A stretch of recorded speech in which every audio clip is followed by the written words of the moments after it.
Swayamprabha. Digital India. Educated India.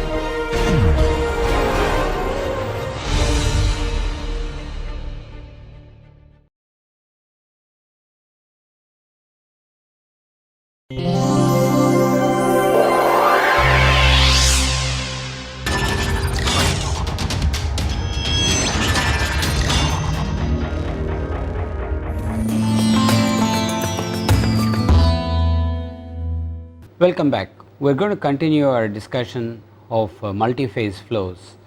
Towards the end of last class, we had derived the Williams-Spray equation, and we were in the process of understanding how that can be applied to a general multiphase flow problem, especially sprays.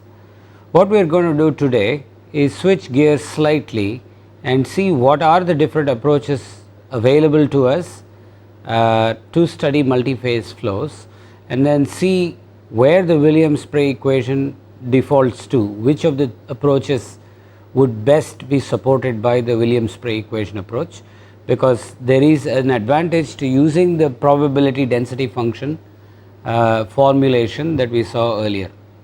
Okay, so let us look at some basics of multiphase flow modeling today. Now, we will start with our understanding of what is a single phase flow. A single phase is quite commonly is known to us. It is a fluid that has a homogeneous intrinsic property, at least locally homogeneous intrinsic property. Say, when what we mean by intrinsic property is, let us say, temperature or specific volume, or velocity is also an intrinsic property. And an intrinsic state property relationship. What we mean by that is that, say for example, an ideal gas relationship is one that defines one that relates the pressure locally at a point to the temperature. So, the key word here is to say that these are local relationships.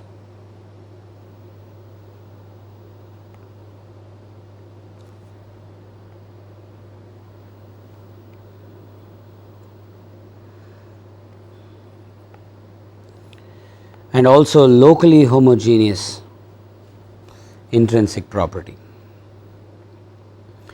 Now, based on this, if we go out to define what is a fluid, this is again, I am not going to dwell for a very long time on this. We all now know that a fluid is a collection of molecules. Say for example, water in a beaker is a collection of about 10 power 23 molecules, could be an order of magnitude less or an order of magnitude more, but essentially the molecules are in a state of random motion when you consider water in a beaker. So, just because the water is at rest does not mean the molecules in the water are also at rest. Now, in that context, what do we mean by fluid velocity? Fluid velocity is essentially an averaged velocity over the range of over a period of time. So, if I was to locally observe molecules passing through a certain spatial volume, infinitesimal spatial volume, the average velocity of all the molecules that passed through that point over that short period of time is what we would in fluid mechanics term as the instantaneous fluid velocity. So, what we do is typically we take a little spatial volume, some dx dy, and we have all these molecules that are passing through in different directions. We wait for a few to cross, these boundaries. So, let us say I have one crossing there, one crossing here. If these velocity vectors were indeed indicative of the real molecular motion, then we would find an average emerging out of this. As you can see, I will draw the average in sort of an exaggerated sense. So, this average velocity over all the molecular motion is what we would typically define as our fluid velocity. Now, the fluid itself we now know is a hypothesis, that is there are molecules are made of atoms, the atoms are made of subatomic particles, but after having learnt that, we still like to restrict our attention to what we have traditionally or classically known as the fluid. Okay. So, the fluid having a velocity is sort of intuitive, it is observable by the naked eye in most instances. It is observable, say for example, when I have when a river is flowing, the velocity that is observable on the surface of the river is, let us say, a tiny dried leaf or a speck of dirt that is moving with the flow of water, and the speck of dirt has a velocity that is identical to the water just underneath the speck of dirt. And so, in that sense, we are used to the idea of a fluid having a velocity, and we do not have to go all the way down to molecular velocities and acquire an average over some molecular velocity to really understand fluid velocity. Okay, so, we are going to remain at the level where we know what fluids are and we know what fluid velocities are. Okay. Now, density is also apparent at this same level, that if I took a certain volume of the water and I can weigh it, the mass of the water per unit volume is what we have defined as density.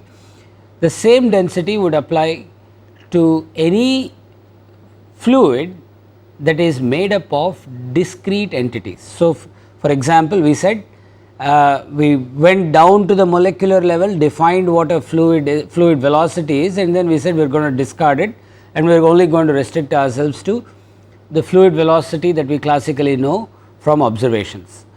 We will do the same thing with density. So, density is also in some sense the weight of the total, the mass of all the molecules that are contained in a certain volume per volume occupied by all the molecules. So, essentially we take a set of discrete entities and then take the mass of all the discrete entities divided by the volume occupied by those discrete entities at any given state being temperature, pressure, etc. Now, the reason I am sort of dwelling upon these definitions is because we will use these same ideas to define these same properties in the context of a dispersed phase continuum. We will see what that is a little later. Pressure is another quantity that we understand. Pressure is the average force exerted by the molecular collisions on a given wall per unit time. So, it is like the average force exerted on the wall per unit area.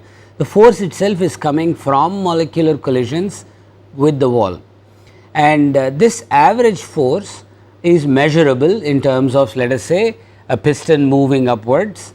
And so, we can now again do the same thing, that we know the origins of the force, but we do not have to completely pay attention to the origins of the force in order to define pressure, which is a force, it is coming from the gas. In fact, the very first ideas of pressure originated from Hooke's law, from like elasticity, and a gas was thought to be an elastic medium, just like a piece of rubber or steel, and it exerts a certain stress and it has a certain property just like the Hooke's law. But we now know it is not entirely correct, but it is a sufficient phenomenological model for a few different applications. So, if I now use these ideas to define what a phase is, okay, we are going to come back and talk about this. A phase is typically one that I can quantify the relationship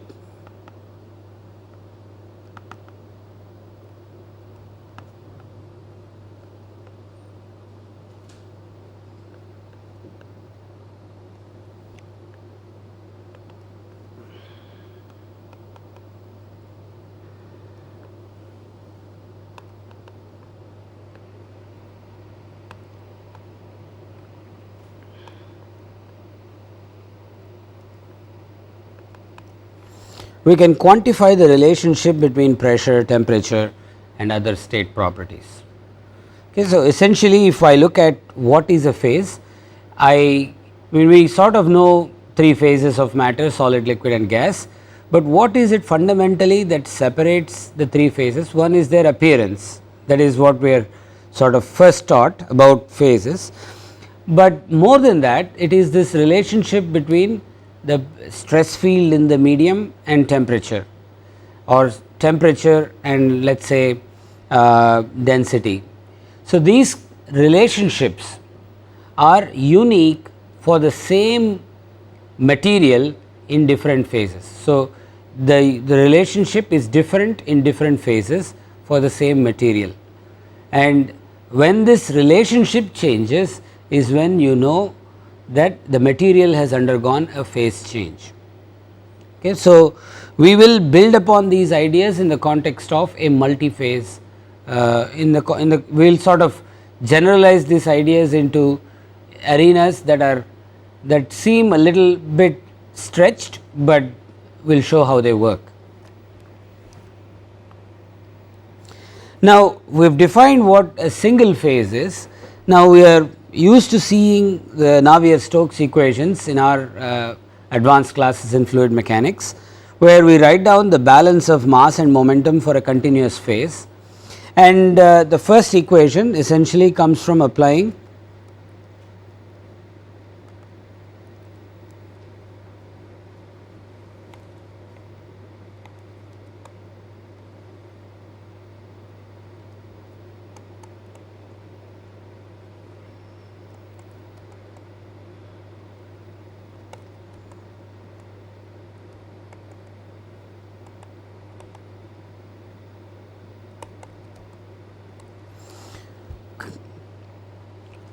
mass balance in the form of the Reynolds transport theorem to an infinitesimal control volume, and the second part comes also from the same source, except this is mass balance and this is momentum balance. So, mass balance says sum of all mass in and mass out should equal any mass accumulated, and momentum balance also says the same thing, that sum of momentum in and momentum out should equal any external force. So, this is essentially Newton's second law applied to a fluid field on an infinite fluid entering and leaving an infinitesimal control volume. We are in most textbooks we will find the momentum balance equation sort of specialized to the case of a Newtonian fluid of constant viscosity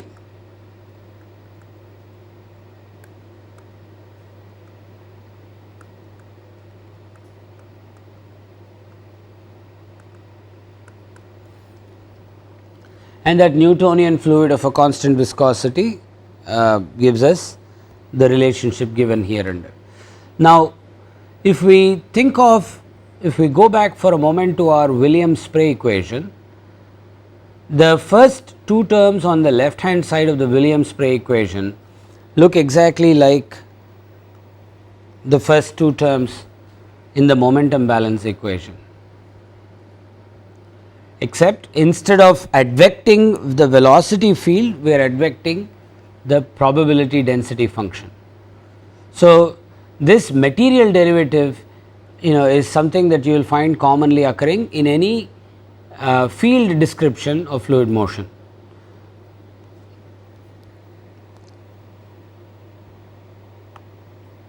Now, so with that as our foundation of what single phase flows are, if we look at what multi-phase flows look like, essentially I can define the flow of a fluid containing multiple phases. So, for example, I could have with the one multi-phase flow we have looked at for almost 2/3 of this semester is a spray. So, we will take a few examples to understand what this is. So, I have a lot of these drops in some very well defined spatial region called it is a reasonably well defined spatial region, and the flow itself, if I zoom in to a part like that,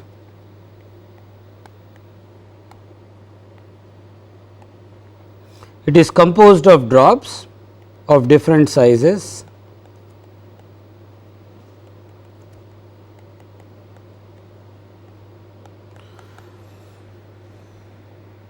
and they are all moving with different velocities.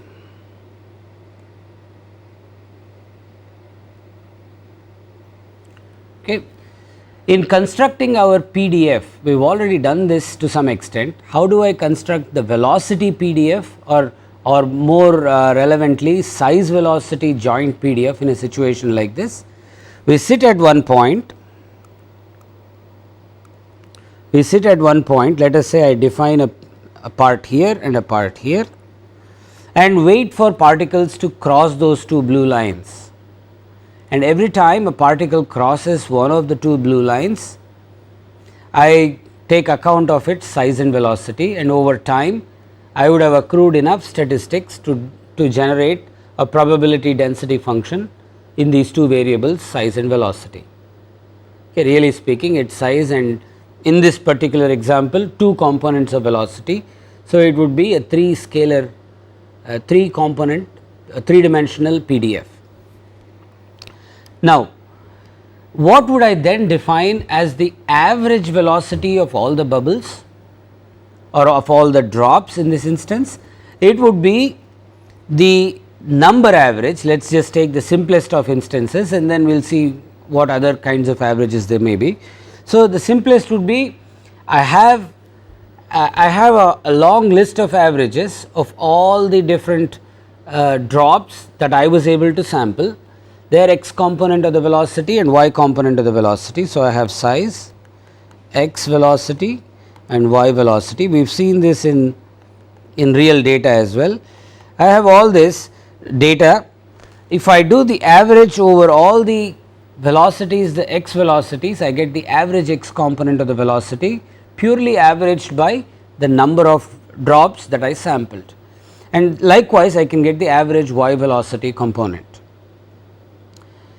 If all the drops were of the same size, then whether I average weighted by number or whether I average weighted by mass, I would essentially get the same result.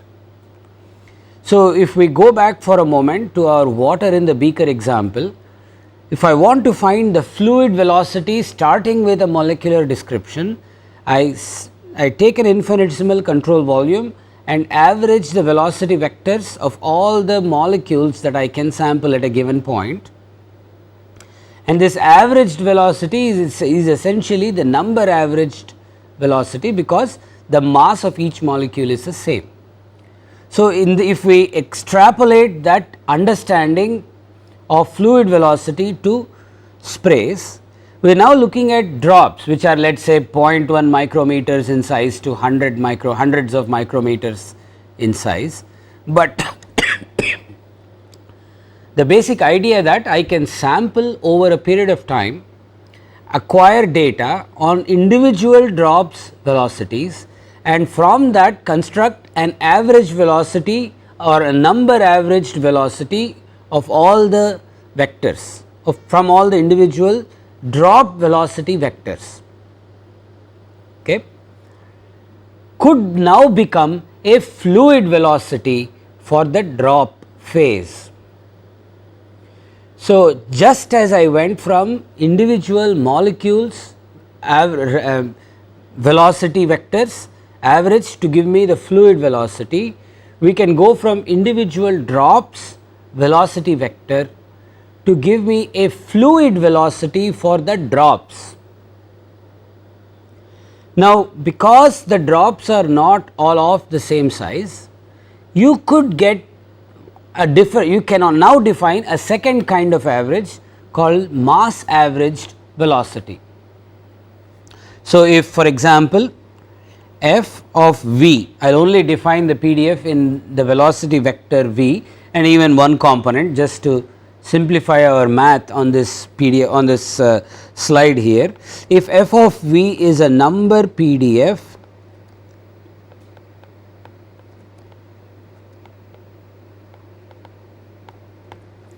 of velocity, then I can do an integral v f v minus infinity to infinity dv, and this gives me an average velocity.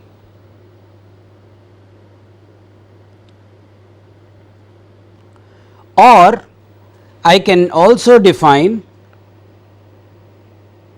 x cubed f v f x comma v. If I want to define mass average velocity, I need to have the diameter as another independent variable. So, I can define like an x cubed f of x comma v dv going minus infinity to infinity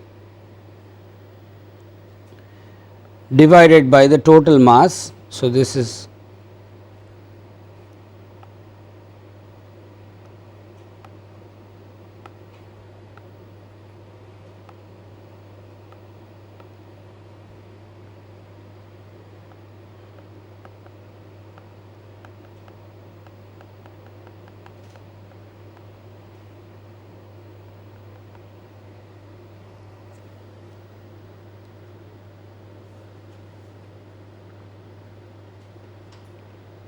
now, we saw this kind of a definition when we were defining size velocity correlation, that I can define a mass averaged velocity where I take the velocity, oh sorry, there is a v here, sorry. Of course, we are trying to define the average velocity weighted by the mass of a given particle. So, I can now write down two different kinds of velocities for the same fluid at a given point, whether it is based on a mass averaged velocity or a number averaged velocity. Okay, we will come back to revisit this proposition in a lecture or two as to what are the consequences of having this size as another variable when I am now trying to define a fluid, an equivalent fluid. Okay, so, let us come back to this idea that there is a possibility of an equivalent fluid.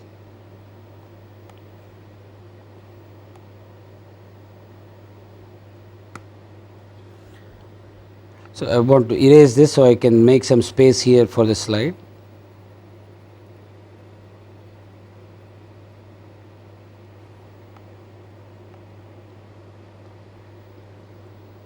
Now, what is this equivalent fluid? Just as we said that once I understand sort of the origins of fluid velocity from molecular motion, we do not need to go back to the molecular origins of fluidic velocity to write balance laws and to do other things with it. Like I said, if I want to understand the flow of a river, I just drop a little dried leaf and watch the dried leaf move. I do not need to understand, I do not need complete understanding of the fact that the water in the river is made out of molecules and etc., etc. So, we will do the same thing here and say once I have defined this drop field or drop phase velocity, I do not need to go back to the level where I see individual drops. Say for example, if I have a spray, the spray itself is composed of drops, but in a typical observation, let us say with your naked eye or with a reasonable speed camera, with a low speed camera, you may not see individual drops. It would look like a white fluid that is emanating from the tip of a nozzle. Where I can see this white fluid is where I know I can make the approximation that the drops themselves make up a fluid called drop phase. These individual drops now are no longer important. The idea of this smeared fluid is what I want to focus on. The drops, just like the way we discarded our idea that water is made out of molecules, we are going to discard this idea that spray is actually composed of discrete drops that we can now throw away and keep just the idea of this white fluid, we will call that drop phase. Drops make up the drop phase, but I do not need to know that drops make up the drop phase. I can define a phasic velocity field for that drop phase in a region where I can make this observation that I do not see the individual drops. So, take a regular perfume spray, we have seen this video many times. In the region near the nozzle, if my frame rate is let us say tens of hertz, that is I am capturing a video of this spray process at a frequency about 10 to 20 hertz. At that time scale, I do not see individual drops, I am not freezing individual drops, and all I see is a smeared motion of drops, and I can at that time scale and the spatial resolution replace all the drops with a fluid. If I was framing, if I was taking a video at a very high frame rate, I would not be able to do this. The analogy also applies to molecular motion, that if I want to understand what the fluid is doing at let us say 10 power minus 9 seconds, 10 power minus 12 seconds on that time scale, I cannot use the idea that there is a fluid velocity, because the individual random motion of the molecules, the random motion of the individual molecules plays a role in the transport process.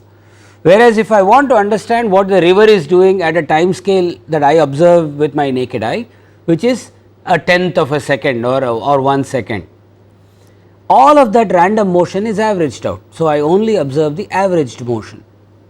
Okay. This is exactly the same idea that we will use to apply to smear out the features that a spray is intrinsically composed of, which are these discrete drops, and only focus on the drop phase. Okay. Now, what sort of drop phase is this?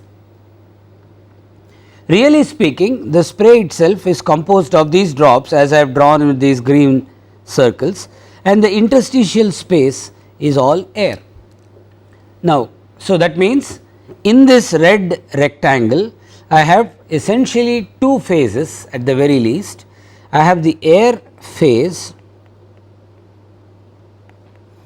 plus drop phase, not drops, drop phase. So, some fraction of this red rectangle is composed of drop phase, the other part of that fraction is composed of air phase. So, if I now focus on this phasic level description of the movement of the motion of these entities, I do not have to I can look at this as being composed of one of two ways. Either the two phases are completely separated. Say for example, if I take water in a beaker and I want to understand what the water is doing and how the air is affecting the water's motion, the water and air are essentially separated. So, in the region where there is the water phase, there is no air phase, and in the spatial region where there is no air phase, where there is air phase, there is no water phase. So, this is what we will come to understand as being a separated description of phases. The other option is like I have shown here in the red rectangle, that every infinitesimal volume, we will see what this word infinitesimal means. Every infinitesimal volume in the spray has some fraction occupied by the air phase and the remaining fraction occupied by this drop phase. This is what we will term as interpenetrated phasic description. So, this is where every spatial region could potentially be composed of both the phases in some varying fractions and amounts. Now, like we said, we really have this drops as being the dispersed phase, that is they are not continuously attached to each other, whereas the air is one continuous medium. So, even though we have discarded the idea that the drop phase is composed of discrete drops, for some modeling purpose later on we will need to invoke this back again. So, we will come back and see. So, we will just to refer to the two phases, even though we are now looking at both as being continua, we are going to refer to one as the continuous phase and the other as the dispersed phase. The whole our intention in calling this a phase is that we have elevated it to the level of a continuum. It is no longer, we are not going to be as concerned when writing our balance laws with the fact that this is made of discrete drops. Now, we will see later on that the same idea that we started to define for a phase still holds, and that each phase is composed of is defined by and governed by a unique phase property relationship, which we will call the state relationship, and it will also be governed by a unique stress strain constitutive relationship. Okay. What do we mean by the stress strain constitutive relationship or stress strain rate constitutive relationship? Say for example, the Newton's law of viscosity, which we referred to earlier on, is one that defines a relationship between the strain rate in the fluid to the stress field, shear stress field in the fluid. That relationship governs how the motion of the fluid influences the stress level in the fluid, right. And in fact, just as an aside, it was discovered well before molecular structure of matter was ascertained and discovered. So, one does not need to understand the drop level detail in a phase to postulate a stress strain rate relationship for that phase at the continuum level. The whole a stress field is essentially a continuum level property that we will use a little later on. So, what are the choices for the multi-phase modeling? So, I need to, now that I have understood the fact that I have every spatial region is composed of drops and air, some part occupied by drops, some part occupied by air. What are the different ways by which I can model this? Okay. First one is what we will call the exact approach, that is, we know that Navier-Stokes equations are or what we will call an exact model of the continuum description of the fluid at every point. So, if I take the idea that even though drops and air are sort of interpenetrated, that is, in the rectangle I drew, in the red rectangle I drew, I have drops and air, but if I keep shrinking that size of that red rectangle, that is, if I keep shrinking my observation length scale to the point where I can now look at a red rectangle about this size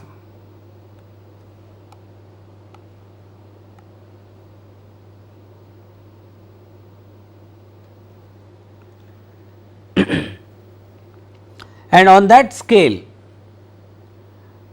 this is just like the water in the beaker.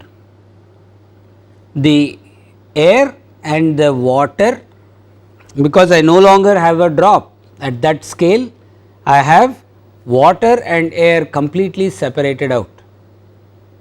So, this idea of whether a phase is interpenetrated or separated is very much linked to the observation length scale. In an experiment, this is the resolution of your camera. In a computation, this is your grid size. They are one to one analogous. So, if I am modeling this and if I place my grid on the scale where the smallest of all the drops in the spray has is completely observed, and the way what we mean by observed is either computationally resolved or photographically resolved if I am making imaging observations.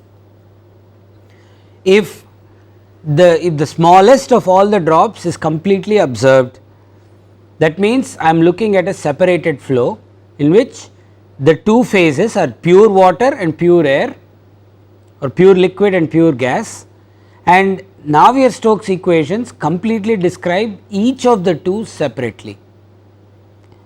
So, in the exact approach, this is what we will try to do. We will resolve all the flow and stress fields in every phase completely. So, essentially you develop what look like the Navier-Stokes equations in each phase with a jump condition as the boundary at the boundaries or the interface. So, quickly what do we mean by that?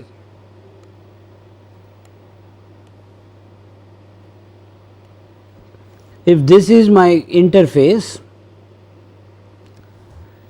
the pressure field inside and the pressure field outside are related by the curvature, are related by surface tension driven pressure jump across the interface. Okay, I could have other kinds of jumps across an interface or lack of jumps. So, I could develop other continuity requirements across the interface. Say for example, the local water velocity just inside the interface and the local air velocity just outside have to be kinematically similar as far as at least the normal motion is concerned. So, the component of the water velocity normal to the interface has to exactly equal the component of the velocity of the air velocity normal to the interface. So, this is like material replacement conditions.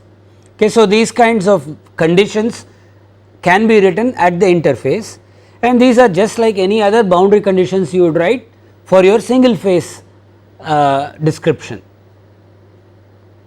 This kind of an exact approach is essentially only valid if I am completely resolving all the scales down in every drop.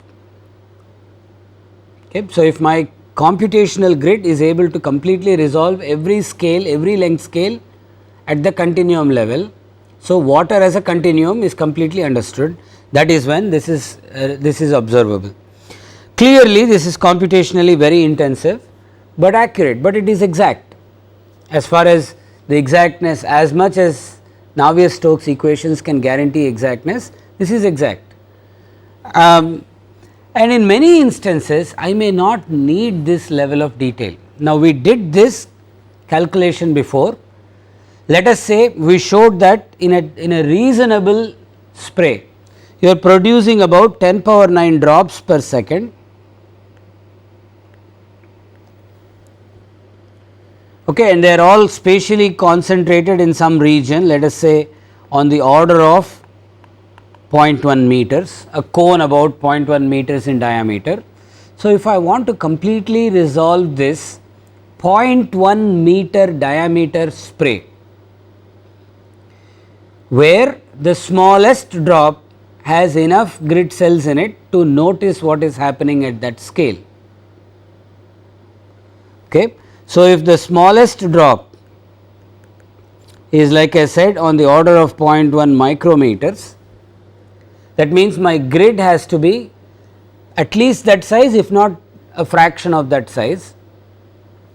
With the grid being a fraction of that size, if I want to look at a domain that is 10 power minus 1 meters. So, with a grid that is about 10 power minus 7 to 10 power minus 8 meters, I want to look at a 3-dimensional spatial region that is about 10 power minus 1 meters.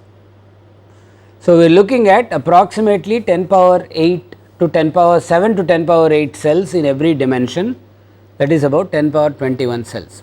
So, this is just to show the futility of this effort, and also the futility of this effort for a real spray. I could look at a smaller region and do this kind of a calculation, get some information from this kind of a simulation to be used later on in a coarser, in a slightly coarse grained simulation. But for now, if I was to focus on just the exactness, it is clearly computationally intensive, and this level of what does this simulation give me?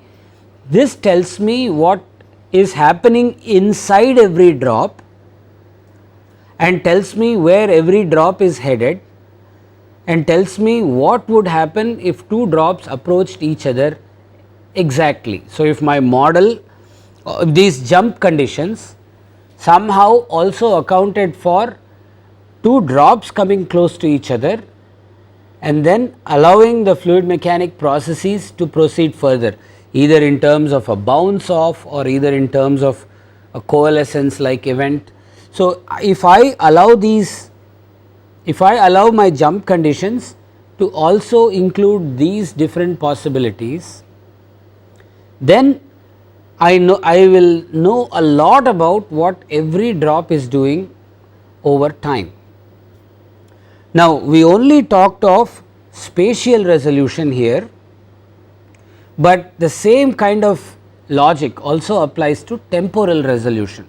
So, if I want to understand what the drops in a box are doing, I need to know the time scale over which, let us say, two drops may approach each other and coalesce. So, the time scale of my simulation should be so short that I am able to capture this entire dynamics. So, it is like my high speed video, it is exactly analogous to the speeds required in my video if this is the level of detail I want to capture. So, if this is the level of detail I want to capture, that fixes the speed of the video as well as the spatial resolution that I need to capture of the video, and clearly the size of the video I would generate would be humongous. Okay, that is like our level of detail. So, if I do not need this level of detail for a real spray, what are my other choices? Okay. We will look at those choices, and essentially the way this will focus, we will come back to the other choices in the next class.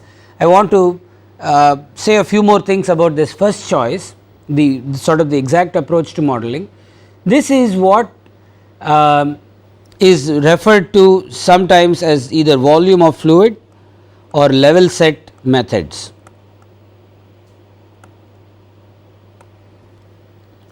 When you say you are using volume of fluid modeling or level set methods, this is essentially the level of detail that we are trying to capture.